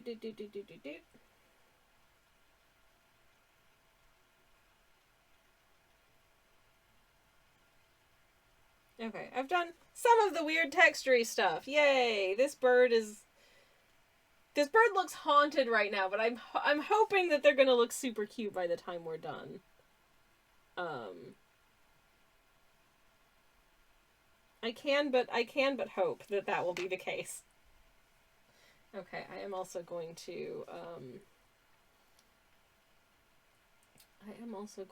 paint some additional brownness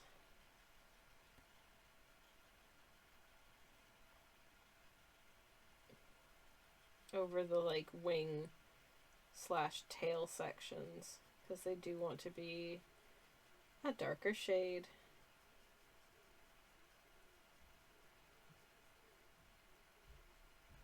And that'll all get blended in as time goes by. But yeah, Katie says, I've been thrashing my way through a work task, hence my quietness in chat. Oh, that's alright. I've been thrashing my way through painting this robin. It's all good. Yeah, I think that's gonna look real cute. There is nothing lesser about this sweet bird, and anyone who says so, can eat glass. Anyways. Was that too mean? I don't know. Song, hello, welcome in. Hello to you too. I hope you are well. I hope you're having a lovely day. We are painting some bobbins, as you can see. Those are such wonderfully bird-shaped birds. I did try. I'm very grateful for the fact that bird shapes aren't the most difficult thing for me to draw. It's kind of, okay, roundish head, roundish body, sticky out bits for tail and wings. Ta-da! And there's a lot of variation depending on how the bird is standing or sitting in terms of how squat or majestic it looks. Though some birds, obviously, just by their sort of standard shapeageness, are more squat or more majestic. Though, personally, I think they're all majestic, even the squat ones. I'm a pretty squat individual, and My majesty is up for debate, but I am unambiguously Squart, that's for sure. Also, this remains delicious. This is my soft beverage of choice today. It is Solo, a Norwegian orange soda.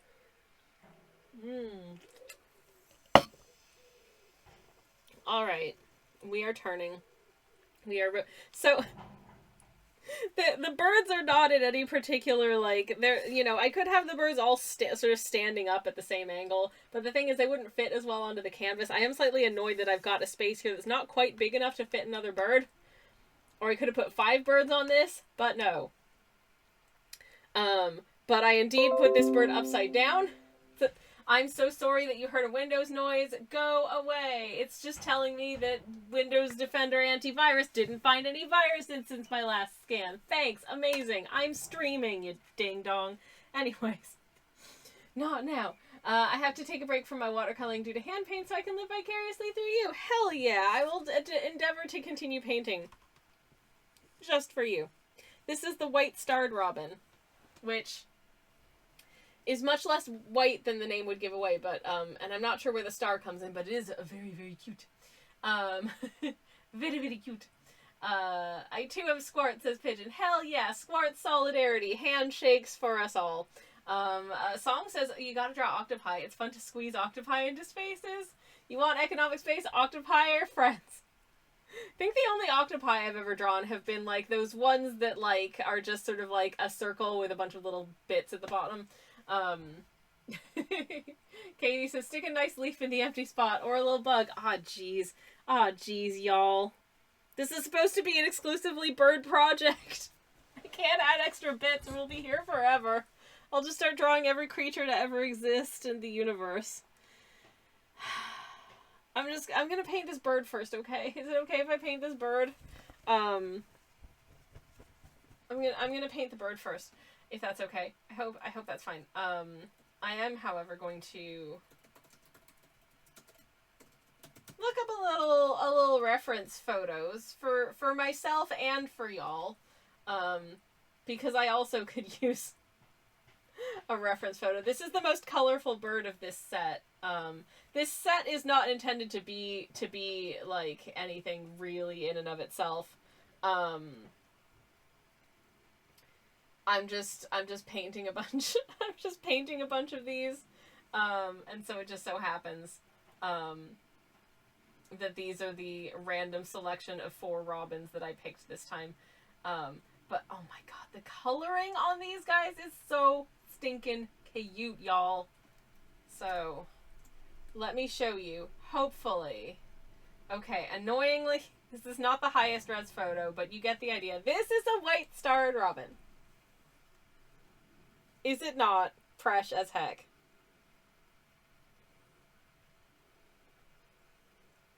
I think it's fresh as heck, personally. But yeah, where the heck do you live in the world, White Starred Robin? Because I forget. Yes, East and Southern Africa. That's what I thought. Forested areas of Sub-Saharan Africa. So there you go. And also a real cute patoot. I don't know why it's called the white. I'm guessing it's called the White Starred Robin because of that little, like, that little doot right sort of in front of its eye, I guess.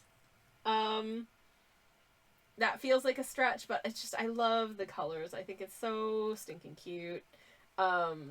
It's got the bluishness. It's got the bright yellow tummy. It's precious as heck. Anyways, learning that Robin is more a body type than a particular coloring, says Katie. Robin is absolutely not a particular coloring at all. It's, it is a vague scientific classification, more than anything, I would say. Some might get mad at me for calling it a vague classification, but there are some members of, like, this class of bird, like the family of bird, that are not called robins. Generally, like, old world flycatchers, a lot of those are robins, but I'm not sure if not all robins, I think, are old world flycatchers. I don't think. It's a lot. And then what North Americans think of as a robin is actually in the thrush family. just to be extra confusing. Lots of people I know call cardinals red robins, says a song. And in my head, I'm just like, that's a cardinal. What are you talking about? That's a cardinal! I don't know where you are, don't dox yourself, but, the red robin of North America, which is where I come from originally, is a mostly brown bird with like a reddish orange tummy. That's a robin. Cardinal's a cardinal. Also, cardinals are gorgeous, and my parents get them in the trees of their back garden a lot. Oh, they had the cutest little family of baby robins were nesting while I last visited, and I was there long enough to see the babies like grow and feed and fledge and leave the nest, and oh, my heart. Like, they were grown up enough to, like, fly around and do things, but they'd still come back to the nest and beep for their mommy or daddy. It was very cute. You just see, like, a robin sitting on the nest going beep, beep, beep. And then, like, another robin would fly up and be like, what is it, dear? And they'd, like, open their mouth like, feed me. It's like, you can do it yourself now, but I love you. It was just, they were so sweet. I'm cry. Anyways. Pigeon says, I gave up trying to figure out why birds are named that way, considering there is a tufted titmouse. I don't know how the titmouse got its name. There's nothing mouse about it. I haven't actually looked it up, but I have conjectured that the tit part of titmouse, and indeed the bird, like the tit, great tits, coal tits, blue tits, etc., comes from they make a sound that sounded to someone like tit, tit, tit, tit. But where does the mouse come from?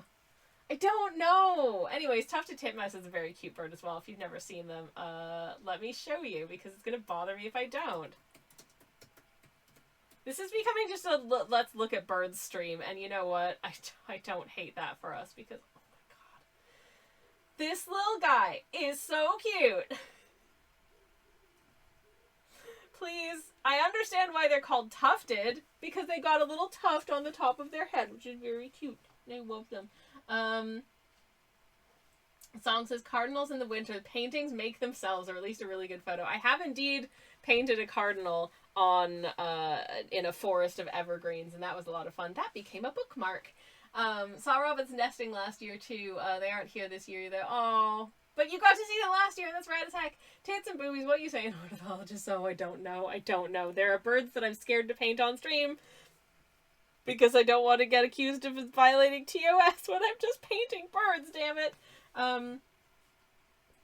Oh, what a lovely little bird, says song. Complimentary colors come with the bird. Beautiful. They are so cute. They are so cute. They're so, I would start listing birds that I'm fond of, but I'm just fond of basically every bird I see. You know, catbird, amazing, adorable. Also, why is it called a catbird? I don't know, but I like a catbird. I think they're delightful. If you've never watched the Cornell Ornithology Lab's like bird cam, if you want to see some North American birds from roughly the sort of like Finger Lakes region of New York State in a beautiful little landscape arriving at a bird feeder, it's a good time. Oh, starlings! Saw lots of starlings last time I was at my parents' as well. Starlings are lovely. I'd love to paint some starlings. Why have I not? I mean, I know why I haven't painted starlings, and that's because I need my sparkly paints to paint starlings. And sparkly paints don't really read super well online, so I don't use them very often on streams. Heck. But anyways, I'm trying to decide what's the best I need a really stupid bright yellow for this robin. And none of the, like, this yellow is not cutting it. And this yellow is not cutting it. I've got quinacridone gold, I think, is too gold of a yellow. It needs to be just like, do I have just a good old highlighter yellow will probably be the color that I want for this bird's tummy, because, like, I should have jump scared that. It's like a lemon. Oh, you know what? Somewhere I have a... Wait a minute. Because, yeah, like, Quin Gold is too gold. But what I do have is I actually have cadmium yellow lemon in a little tube here. So I think what I'm going to do, have to do here is in fact just cadmium yellow lemon. I might swatch it out and see how I feel about it. Does that need slight warming up? I don't know. We're going to have to do it after the break because we're about to do a break. Maybe a little bright green. But of course, I don't know how your pigments behave. I think cad lemon might be the right call. But just warm it up slightly with maybe cadmium lemon with just a tiny amount of Quin Gold. I think that would be very pretty. I think as a color that would be very sexy. As a bird, it would be very cute. But yeah, I think that'll work really nicely. Oh, if I can get the ding dang thing open, that would be great. This is one of the things I hate about tubes is that I'm scared that I'm like twisting the tube trying to open it and it's going to come like squishing out. Oh my god, I can't. No! Ow! Y'all, I can't. I don't think I'm gonna be able to use this paint because I can't open it. I'm gonna try. Okay, I'm gonna try just like holding it, gripping it with my t-shirt. Ah, there we go. Okay, that was enough to do it. Hooray! Please don't squeeze out. I'm holding it over my palette. Please don't. Oh god! It's getting no. It's going everywhere. Oh geez. Okay, see, the problem is this is way more paint than I needed. I just needed enough to, like, get onto my brush. And now there's a big blobbit. And there's also a big blobbit of paint, like, inside the lid that I'm gonna have to try and, like, dig out of there so I can put the lid back on safely. Why do people like tubes? They're so messy. Maybe I'm just not too autistic for this. I'm feeling a little too powerful shirt. This is a powerful shirt. It's got an illustration of some very majestic looking mountains overlooking a lake, and it says Canada in big red letters. So it is indeed a powerful shirt. I bought it as I want a stupid souvenir t-shirt to remember this visit to Canada by the last time I was in Canada. Once again, I don't think I'm going to be able to open this tube of paint very easily next time. And I don't know what to do about that. I try and clean it up as best as I can, and it just makes a mess and gets horrible. I'm going to have to go clean my brush, because my brush is a mess now. I think I'm just going to have to go get cleaned up, generally. I miss tube painting, but I don't miss opening, says Song. Yeah, do you get the thing where, like, you kind of have to squeeze it slightly to actually get it to open? And you're trying not to put pressure on it, and then, because it makes a mess? Because now I've got all this paint. Anyways, an ad's about to happen, so I'm going to go before it does. BRB, everybody. I'll be back very shortly. You won't miss anything. See you shortly. Hi, everybody. I'm back. Sorry about that. My moderator/spouse came home in the interim, and I also took this into the other room and just cleaned it down with, like, a damp tissue around the sort of inside of the lid and the threads of it and stuff in the hopes that it won't be quite as difficult to open next time, and therefore a little bit less messy. Would love that for me. So, but this is definitely a little more lemony than I need it. So I'm gonna warm it up with some of this lovely quinacridone gold, which is such a good color, but a little bit too golden if I were to use it just on its own. Anyways, I hope you had a good break. Hi. I also got myself a nice iced tea while I was away, so ta-da! I think this is, I actually forget what type of tea this is, so give me a second. It's pineapple mint. Yum. I like a nice combo of sort of fruity, citrusy, minty-ness in an herbal tea. I think it's a very pleasant, comforting taste. Ooh, I think this color is going to work really well. I do. I might... Can I just snag a little more of you, Quinn? I'm just calling it Quinn for short. It doesn't mind. Hell yeah! Okay, that's really pretty. Basically, I needed a slightly warmish, quite lemony yellow, but the ones that I had were just a little too I like that there's a very firm line, basically, between the sort of bluish slate colored head and the bright yellow tummy. Oh, is this bright enough? Actually, it's a bit. Oh no, it's just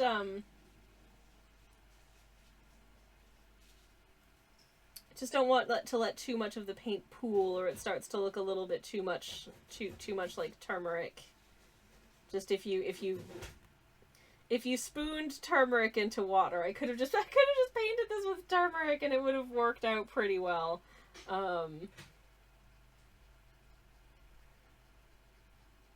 Because that's the vibe. This looks like I've just stained the this looks like I've just stained the canvas with turmeric. That is wild. There's also, interestingly, there's some like yellow on the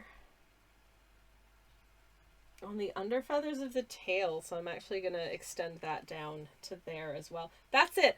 All of this paint for that. This yellow is very, very vibrant, to be fair, but I am actually going to need kind of a weird... There's a portion of the sort of back feathers and kind of just the top of the wing that is also this kind of strange, like what I would describe as more of like a, if you look there, it's like a dirty yellow. I don't know how else to describe that other than it's like a dirty yellow. It's interesting. Gumby, hi, welcome in. Hello, hello. We are not going to be going on too much longer, I'm afraid, but I am going to do a little bit more of this, this silliness, or at least get a little bit more of the kind of, just the base colors down for these burbs, and hope that it look okay. I'm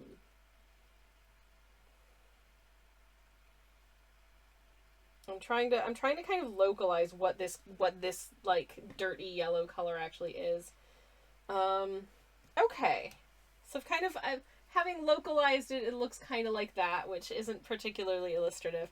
But I think what I might end up doing is neutral tint is my friend. If I take a little cloud of you and add some of that yellow. Actually, yeah, that works perfectly. If I add some of the yellow to, if I add a little neutral tint to that yellow, it kind of gives us that like dirty color we're after. So that works really, really well. Yay! I love birds. Birds are great. This bird is fun. Again, this bird is found pretty much in sub-Saharan Africa. So if you are looking for it, that is probably the best place to look for it. This is actually reading a little bit more greenishly than I was expecting. Okay. It didn't look quite as greenish on the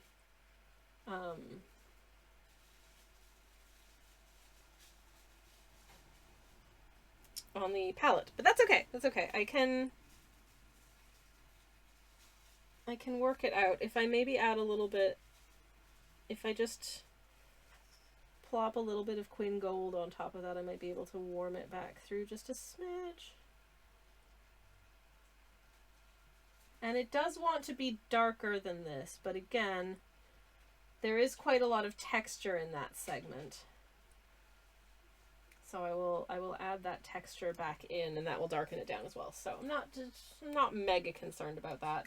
I'm not totally convinced by the way that I think the color is still too bright is the problem. Maybe if I steal a bit of brown and drop that on top, I'm just mixing all of the colors together until it's kind of got the vibe of just a dirtier yellow. Okay, yeah. I'm stopping. We're done with that. This is fine. It's good enough. So I need kind of a slate-ish, blue-ish, gray-ish color. I don't know how well I'm going to do considering how incredibly yellow this is now because the yellow pigment is so strong. So I'm going to quickly empty this out and get a new one. 1 second.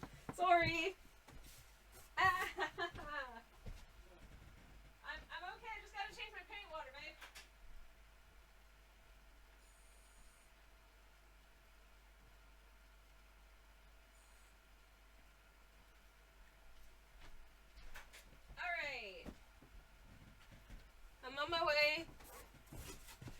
happiness today. I returneth. Hi, everybody. Okay.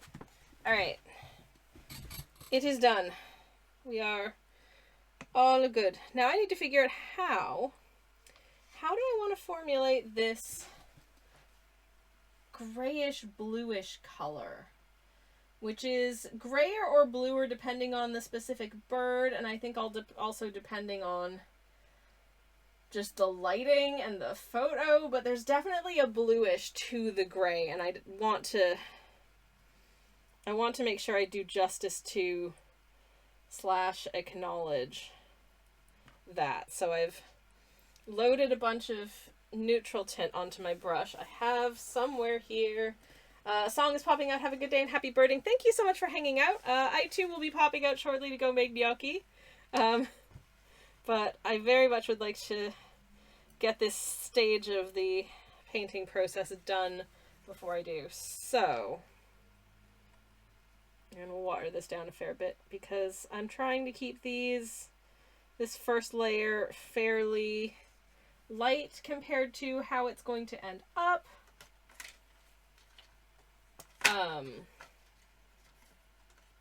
Just because I know that I'm going to want to add lots of feathery texture on top of these.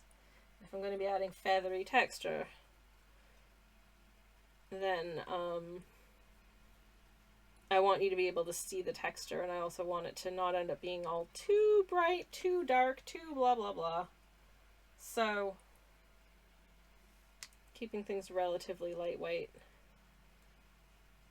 Hope I'm not... It's hard to tell because this is basically just looks like a sort of an ink blot of indeterminate color. So I'm going to take this... I'm going to take this little sheet of random old swatches, including some zoats. There are some zoats. That was a... Oh yeah, that's good. That's a good sort of bluish slate, I think. Some little proof of concept blobs for the Zoatling art that I did for Hollow Knight Art Month, if you remember that. That was such a fun one to do. Do people like that? I hope people like it.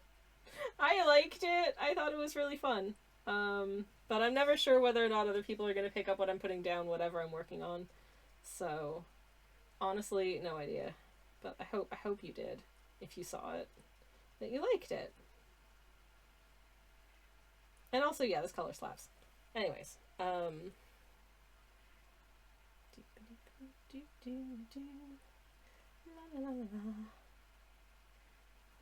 okay.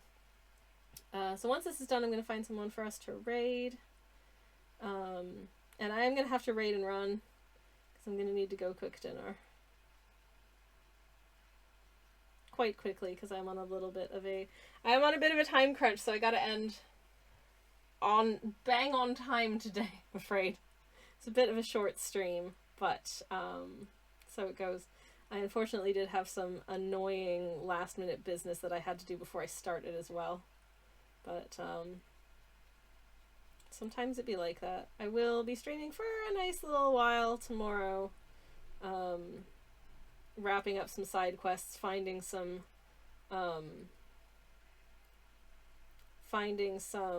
fleas, and doing some other stuff in Silksong tomorrow morning.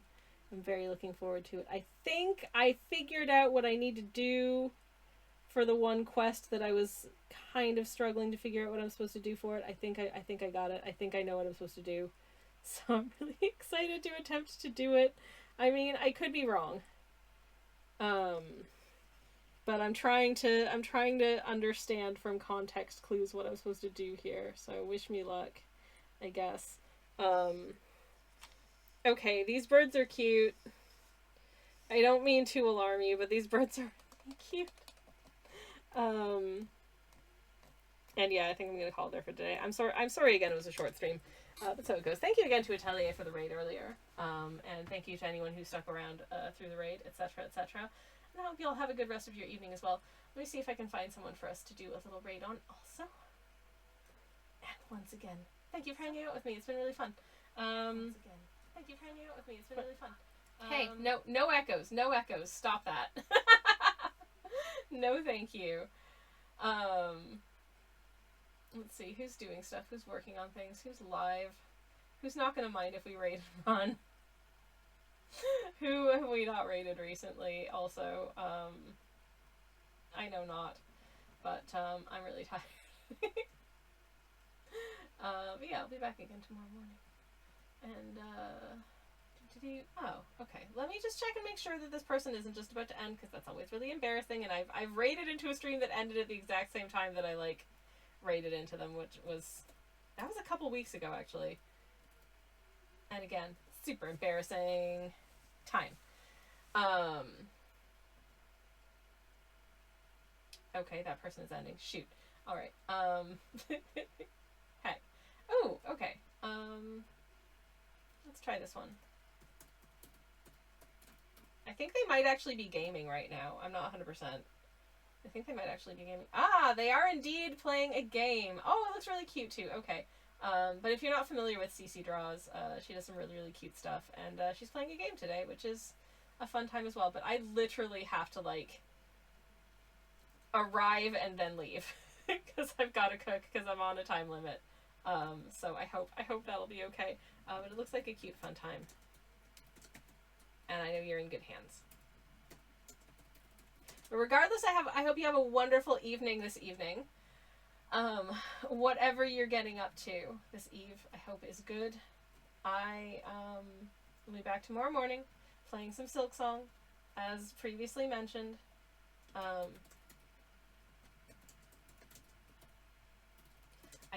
trying to spell the raid message and I cannot spell. It's going horribly. I cannot speak and spell at the same time. That's the problem. Okay, here's the raid message. Feel free to copy the raid message with the emotes if you have the emotes. If you don't have the emotes, you can just say generic raid message and append any cool emotes that you do have. It's all good. I'll be back tomorrow morning, as mentioned, playing a Silk Song. And I hope you have a good evening in the meantime. Thank you so much for watching. Take care, everyone. Good night and good luck.